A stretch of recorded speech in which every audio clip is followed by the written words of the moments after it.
வணக்கம். இலங்கை செய்திகளுடன் நான் நிரோஷன். விரிவான செய்திகளுக்கு முன் தலைப்புச் செய்திகள். 2026ஆம் ஆண்டு இறுதிக்குள் நாட்டில் உள்ள அனைத்து சிரேஷ்ட பாடசாலைகளுக்கும் இணைய வசதி வழங்கப்படும் என்று பிரதமர் தெரிவிப்பு. சோதனைகளின்றி விடுவிக்கப்பட்ட கொள்கலன்கள் தொடர்பாக கருத்து தெரிவித்தவரிடம் விசாரணை நடத்துவது பழிவாங்கும் நோக்கத்தை காட்டுகிறது என்று விமல் வீரவங்ச கருத்து. செம்மணி புதைகுழி தொடர்பான விவகாரத்தில் பிரித்தானியா இலங்கை அரசுடன் கலந்துரையாடி வருவதாக பிரித்தானிய வெளிவிவகார அமைச்சர் டேவிட் லாமி அறிவிப்பு. ஈஸ்டர் ஞாயிறு சம்பவம் தொடர்பாக நாடாளுமன்றத்தில் வெளிவந்துள்ள ஒரு முக்கிய தகவல். விசாரணையில் சிக்கிய பிள்ளையார். தொடர்வது விரிவான செய்திகள். எதிர்வரும் 2026ஆம் ஆண்டு இறுதிக்குள் நாட்டில் உள்ள அனைத்து சிரேஷ்ட பாடசாலைகளுக்கும் இணைய வசதி வழங்கப்படும் என்று எதிர்பார்க்கப்படுவதாக பிரதமர் கலாநிதி ஹரணி அமரசூரிய தெரிவித்துள்ளார். இன்றைய தினம் பாராளுமன்றத்தில் இடம்பெற்ற விவாதத்தின் போது அவர் இந்த விடயத்தினை குறிப்பிட்டுள்ளார்.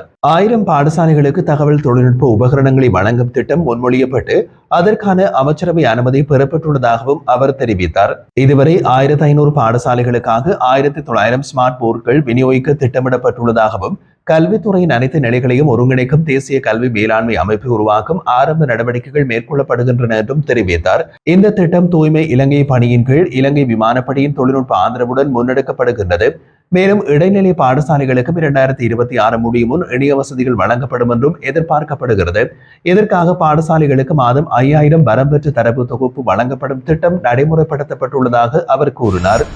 ஜனாதிபதியின் பொது மன்னிப்பின் பேரில் ஒரு கைதியை சட்டவிரோதமாக விடுவித்ததாக எழுந்த குற்றச்சாட்டுக்கிணங்க கைது செய்யப்பட்ட விளக்கமறியலில் வைக்கப்பட்டிருந்து பதவி இடைநீக்கம் செய்யப்பட்ட சிறைச்சாலை ஆணையாளர் ஜெனரல் துஷார் உப்புல்தனியவுக்கு கொழும்பு நீதவான் நீதிமன்றம் பிணை வழங்கியுள்ளது. இந்த ஆண்டு வெசாக் போயா தினத்தில் ஜனாதிபதி மன்னிப்பின் அடிப்படையில் தண்டனை பெற்ற ஒருவரை சட்டவிரோதமாக விடுவித்த சம்பவம் தொடர்பான விசாரணை நடைபெற்று வரும் நிலையில் அமைச்சரவை தீர்மானத்தின் அடிப்படையில் உப்புல்தனிய பணியிலிருந்து இடைநீக்கம் செய்யப்பட்டிருந்தார்.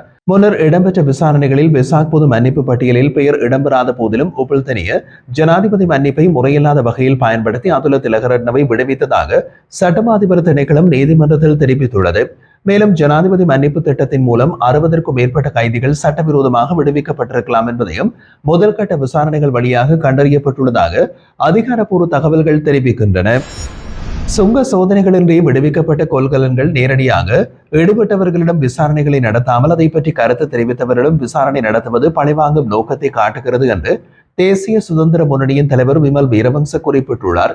இன்று குற்றப்புலனாய்வு திணைக்களத்தில் முன்னிலையாகிய பின்னர் ஊடகவியலாளர்களிடம் கருத்து தெரிவித்த போது அவர் இவ்வாறு கூறியுள்ளார். 223 சர்ச்சைக்குரிய கொள்கலன்கள் தொடர்பாக ஊடகவியலாளர் மாநாட்டில் அவர் வெளியிட்ட கருத்துக்களை எடுத்துக்கொண்டு தன்னை விசாரணைக்காக அளித்துள்ளதாக விமல் வீரவங்ச கூறினார். சுங்கவரி வசூலிக்கப்படாமல் விடுவிக்கப்பட்ட அந்த கொள்கலன்களில் என்ன இருந்தது என்பதும் எவருக்கும் தெரியவில்லை. இது நாட்டிற்கு நேர்ந்த பெரிய அநியாயம் என்று அவர் வலியுறுத்தினார். இன்று நாடு முழுவதும் வீசும் போதைப் பொருள் துப்பாக்கி சம்பவங்களுக்கு பின்னணி அந்த கொள்கலன்களில் இருக்கக்கூடிய சாமான்களாக இருக்கலாம். இவ்வளவு பெரும் பொருளாதார சிக்கல்களோடு போராடும் அரசாங்கம் அவற்றை கையாளாமல் பழிவாங்கும் நடவடிக்கைகளில் ஈடுபடுகிறது கவலைக்கிடமானது என்று குறிப்பிட்டுள்ளார். செம்மணி மனித புதைக்குழி விவகாரத்தில் பிரித்தானியா இலங்கை அரசோடு கலந்துரையாடி வருவதாக பிரித்தானிய வெளிவிவகார அமைச்சர் டேவிட் லாமி தெரிவித்தார். வெளிவிவகார குழுவில் நாடாளுமன்ற உறுப்பினர் உமா குமரன் எழுப்பிய கேள்விக்கு பதில் அளித்த போது அவர் இந்த விடயத்தினை குறிப்பிட்டுள்ளார். செம்மணியில் மனித புதைகுழிகள் கண்டுபிடிக்கப்பட்டமை குறித்து தாம் ஆழ்ந்த கவலையில் உள்ளோம் என்றும் இது மனித உரிமை மீறல்களை சுட்டிக்காட்டக்கூடியதாக இருப்பதால் சர்வதேச கவனத்தை ஈர்த்துள்ளதாகவும் டேவிட் லாமி கூறியுள்ளார். இலங்கை அரசோடு இந்த விவகாரம் குறித்து நேரடியாகவே பிரித்தானியா பேச்சுவார்த்தை நடத்தி வருவதாகவும் கடந்த மாதம் கூட இது தொடர்பான கலந்துரையாடல் இடம்பெற்றதாகவும் அவர் தெரிவித்திருந்தார். காணாமல் ஆக்கப்பட்டவர்களின் உறவினர்களுடன் தொடர்ந்து தொடர்பை பிரித்தானியா வைத்திருப்பதாகவும் அவர்களது கதைகள் மற்றும் கோரிக்கைகள் சரியாக கேட்கப்படுவதை உறுதி செய்ய அரசியல் மற்றும் சமூக அமைப்புகளோடு இணைந்து நடவடிக்கைகள் மேற்கொள்ளப்பட்டு வருவதாகவும் அவர் கூறினார். செம்மணி பகுதியில் நடைபெறும் அகழ்வு பணிகள் முறையான மற்றும் தொழில்நுட்ப ரீதியாக துல்லியமாக அமைய தேவையான ஆதரவை வழங்கும் முயற்சியில் பிரித்தானியா ஈடுபட்டிருப்பதாக அவர் கூறினார். இதேவேளை இலங்கை ரோம் உடன்படிக்கையில் கையெழுத்திடாமையினால் சர்வதேச குற்றவியல் நீதிமன்றம் வழியாக விசாரணை மேற்கொள்ளும் அதிகாரம் கட்டுப்பட்டுள்ள நிலைமையை ஏற்படுத்தியுள்ளதாகவும் டேவிட் லாமி தெளிவுபடுத்தினார். ஈஸ்டர் ஞாயிறு தாக்குதல் தொடர்பாக ஒரு முக்கிய தகவல் இன்று நாடாளுமன்றத்தில் வெளிவந்துள்ளது. 2019 ஏப்ரல் 20ஆம் தேதி தாக்குதலில் ஈடுபட்ட அப்துல் நதீம் முகமது ஜமீல் கொழும்பு தாஜ் சமுத்ரா ஹோட்டலில் தங்கியதோடு அந்த ஹோட்டல் தனது மின்னஞ்சல் மூலம் தேசிய புலனாய்வு பிரிவான SIS அலகுக்கு உடனடியாக எச்சரிக்கை அனுப்பியிருந்தது என்று பொது பாதுகாப்பு அமைச்சர் ஆனந்த் விஜயபால நாடாளுமன்றத்தில் தெரிவித்தார். இவ்வாறு கிடைத்த எச்சரிக்கையினை தேசிய புலனாய்வு பிரிவு கண்டுகொள்ளாமல் எந்த ஒரு நடவடிக்கையும் எடுக்கவில்லை என்று அவர் சாடியுள்ளார். அப்துல் ஜமீல் ஏற்கனவே பாதுகாப்பு கண்காணிப்பு பட்டியலில் இடம்பெற்றிருந்தவர் என்பதும் அவரை பற்றிய தகவல்களும் அதிகாரிகளிடம் இருந்திருந்தன என்பதையும் அமைச்சர் வலியுறுத்தியிருந்தார். ஈஸ்டர் தினம் ஜமீல் தாஜ் சமுத்ரா ஹோட்டலில் தாக்குதல் நடத்த வேண்டியிருந்ததாகவும், ஆனால் அந்த திட்டம் தோல்வியடைந்த பிறகு அவர் தனது இடத்தை மாற்றி பின்னர் தெஹிவளை பகுதியில் உள்ள டிராபிக்கலின் விடுதியில் குண்டுகளை வெடிக்க செய்து உயிரிழந்ததாகவும் அமைச்சர் விளக்கியுள்ளார். இதேவேளை 2019ஆம் ஆண்டு நடைபெற்ற உயிர்த்த ஞாயிறு தாக்குதல் இடம்பெறும் முன்னரே முன்னாள் கிழக்கு மாகாண ஆளுநர் பிள்ளையான் என்று அறியப்படும் சிவனேசத்துறை சந்திரகாந்தன் அறிந்திருந்தது விசாரணைகளில் உறுதியாகியுள்ளதாக பொது பாதுகாப்பு அமைச்சர் ஆனந்த் விஜயபால மேலும் தெரிவித்தார். இன்றைய நாடாளுமன்ற அமர்வின் உரையாற்றிய போது உயிர்த்த ஞாயிறு தாக்குதல் தொடர்பான முக்கியமான தகவலை அவர் வெளியிட்டிருந்தார். தொடர்ந்து அவர் கூறுகையில், பிள்ளையான் அந்த தாக்குதல் நிகழ்வதற்கு முன்பே அதற்கான திட்டங்கள் மற்றும் தகவல்களை அறிந்திருந்ததாக புலனாய்வு தரப்புகள் கண்டுபிடித்துள்ளதாக தெரிவித்தார். தாக்குதல் இடம்பெறும் போது பிள்ளையான் சிறையில் இருந்திருந்த போதிலும் அந்த தகவல்கள் அவருக்கு முன்னதாகவே கிடைத்திருந்ததாகவும் அவர் கூறினார். மேலும் உயிர்த்த ஞாயிறு தாக்குதல் தொடர்பாக பல்வேறு கருத்துக்களை வெளியிட்டு பிள்ளையானின் நெருங்கிய நபரான ஆசாத் மௌலானாவை நாடு திரும்ப செய்து விசாரணைகளை நடத்துவதற்கான நடவடிக்கைகளை அரசாங்கம் எடுத்து வருவதாக அமைச்சர் கூறினார்.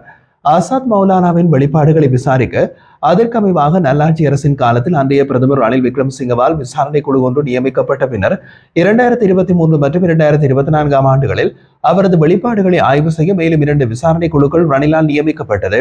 இந்த குழுக்களின் செயல்பாடுகள் கத்தோலிக்க தேவாலயத்தில் முழுமையாக ஏற்கப்படவில்லை என்றும் அவற்றின் அறிக்கைகள் நிராகரிக்கப்பட்டதாகவும் அமைச்சர் கூறினார். ஆனால் தற்போதைய அரசாங்கத்தின் கீழ் இந்த விசாரணைகளுக்கு முன்னேற்றம் கிடைத்துள்ளதாக குறிப்பிட்டுள்ளார். விசாரணைகள் தொடரும் போதிலும் அதற்கு பல தடைகள் உள்ளதாகவும் அவற்றை விரிவாக சபையில் எடுத்துரைக்க முடியாத சூழலில் நிலவுவதாகவும் அவர் சுட்டிக்காட்டினார். எதிர்காலத்தில் கூட இந்த விசாரணையில் இடையூறுகள் ஏற்படக்கூடிய நிலைமை இருப்பதால் அதனை பாதுகாப்பது அவசியமாகிறது என்றும் அமைச்சர் வலியுறுத்தியுள்ளார். ஈஸ்டர் தாக்குதல்களுக்கு நீதி வழங்கும் பொருட்டு சர்வதேச தொடர்புடைய ஒரு விசேட வழக்கு தொடரலை நியமிக்க வேண்டும் என்று பாராளுமன்ற உறுப்பினர் ரா சாணக்கியன் கோரிக்கை விடுத்தார். பாராளுமன்றத்தில் இன்று உரையாற்றிய அவர் இதற்கான தேவையினை வலியுறுத்தியுள்ளார். சாரா ஜஸ்மின் தொடர்பான மரபணு பரிசோதனைகள் எத்தனை முறை நடத்தப்பட்டுள்ளது, அவை எப்போது சமர்ப்பிக்கப்பட்டன, மேலும் இத்தகைய பரிசோதனைகளை மேற்கொள்ள உள்நாட்டில் வசதிகள் உள்ளதா, மேலும் ஈஸ்டர் சம்பவத்தை விசாரிக்கும் போது ஒரு துப்பாக்கி காணாமல் போனது, பின்னர் அது மீட்கப்பட்டது. ஆனால் மீட்கப்பட்டது அதே துப்பாக்கியா, அதனை உறுதிப்படுத்தும் சுயாதீன அறிக்கைகள் ஏதேனும் உள்ளதா, யார் அதை உறுதிப்படுத்தினர் என்பதை சபையில் விளக்கமாறும் கேட்டிருந்தார். தொடர்ந்தும் அவர் உயிர்த்த ஞாயிறு தாக்குதலில் பாதிக்கப்பட்டவர்களுக்கு நீதி வழங்க சர்வதேச ஒத்துழைப்போது ஒரு விசேட வழக்கு தொடர்பு அலுவலகம் அமைக்கப்பட வேண்டும் என்றும் இதை விசாரணை செய்ய நமது அரசுக்கு கடினமாக இருக்கிறது என்பதாலேயே ஜனாதிபதி முன்பு தெரிவித்திருந்தது போல இது அவசியமாகிறது என்றும் கூறினார்.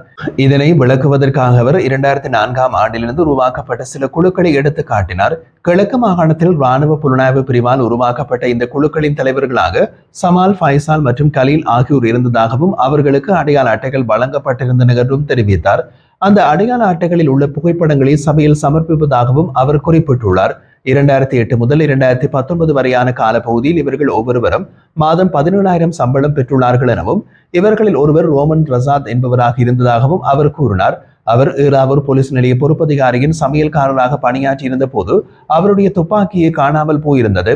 அந்த துப்பாக்கி பின்னர் சட்விக் எனும் நபரால் 2004இல் தொடங்கப்பட்ட இஸ்லாமிக் சென்டர் எனும் அமைப்பின் செயலாளருக்கு விற்கப்பட்டதாக தெரிய வந்ததையும் இதன் பின்னர் எந்த ஒரு விசாரணையும் மேற்கொள்ளப்படவில்லை எனவும் சாணக்கியன் குற்றம் சாட்டியுள்ளார். இவ்வாறு காணாமல் போன துப்பாக்கியை சாய்ந்தமரது தாக்குதலின் பின்னர் மீட்கப்பட்டதாகவும் இது முக்கியமான விசாரணை அம்சம் என்பதால் சர்வதேச தொடர்புடைய வழக்கு தொடர்னர் ஒருவர் நியமிக்கப்பட வேண்டும் என்றும் வலியுறுத்தியுள்ளார். 2025ஆம் ஆண்டின் ஜூலை மாதத்தின் முதல் 6 நாட்களில் 36,002 சுற்றுலா பயணிகள் நாட்டிற்கு வருகை தந்துள்ளதாக இலங்கை சுற்றுலா அபிவிருத்தி அதிகார சபை தெரிவித்துள்ளது. ஜூலை மாதத்தின் முதல் 6 நாட்களில் அதிகளவான சுற்றுலா பயணிகள் இந்தியாவிலிருந்து வருகை தந்துள்ள நிலையில் அவர்களின் மொத்த எண்ணிக்கை 8,053ஆக காணப்படுகிறது. அத்துடன் ஐக்கிய ராஜ்யத்திலிருந்து 3,562 சுற்றுலா பயணிகளும், ஆஸ்திரேலியாவிலிருந்து 2,674 சுற்றுலா பயணிகளும், சீனாவிலிருந்து 2,362 சுற்றுலா பயணிகளும், ஜெர்மனியிலிருந்து 1,553 சுற்றுலா பயணிகளும் நாட்டுக்கு வருகை தந்துள்ளனர். அதன்படி இந்த ஆண்டின் ஜனவரி 1ஆம் தேதியிலிருந்து ஜூலை மாதம் 6ஆம் தேதி வரையிலான காலப்பகுதிக்குள் 12,04,46 சுற்றுலா பயணிகள் நாட்டிற்கு வருகை தந்துள்ளதாக சுற்றுலா அபிவிருத்தி அதிகார சபை தெரிவித்துள்ளது.